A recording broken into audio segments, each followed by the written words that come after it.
Yep. So we know that taking extra safety measures during the pandemic is, it's really nothing new at this point here. We're talking about restaurants and what they can do to stay open. CBS News is doing a series of stories about traveling during COVID-19. And one of the ones they talk about is what people should consider when they're making that decision to eat out. It looks at safety measures that some of the restaurants are taking, how they check their coronavirus precautions before heading out. And obviously this is going to become much more important as the weather turns. And a lot of people who maybe felt comfortable eating outside will have to make that decision. Do I want to go inside, and what will get me feel comfortable enough to go inside? Yeah, I was talking with one restaurant owner who is going to try to do some inside dining, and they're going to do just a couple of tables, kind of pay in advance, and have a fixed menu to see if people will come inside, because not all restaurants have the outdoor space.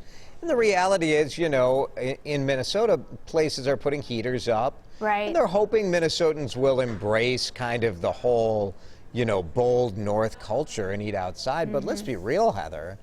If it's even this weekend where we're looking at high temperatures in the 40s, are people really, are you going to sit out there and have your dinner get cold in 2 minutes? I don't know. I don't know.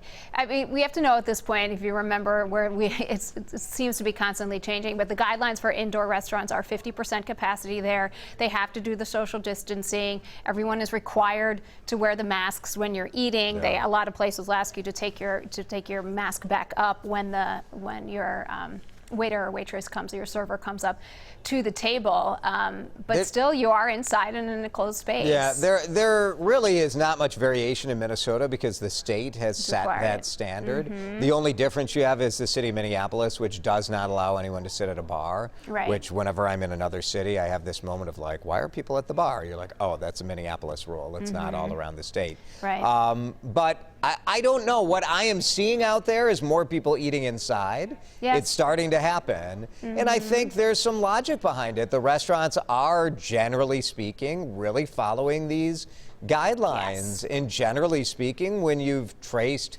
cases as to where they're coming from, restaurants haven't been a major source. No, and restaurants don't want to be that major source either. So they have an extreme incentive to be able to follow the guidelines. Before we come off this topic, though, Jason, I just want to make sure that we point out that you have put together this amazing list of restaurants that have patios, heated patios. You can find that on our website, WCCO.com, but you put a lot of work into that so people can know where you can go if you do want to continue to sit outside. Yeah, more than 100 places on it. So restaurants are trying, and I think we'll see a lot of fun stuff too. Embracing the cool weather, ice rinks at breweries, and some of that fun too. So.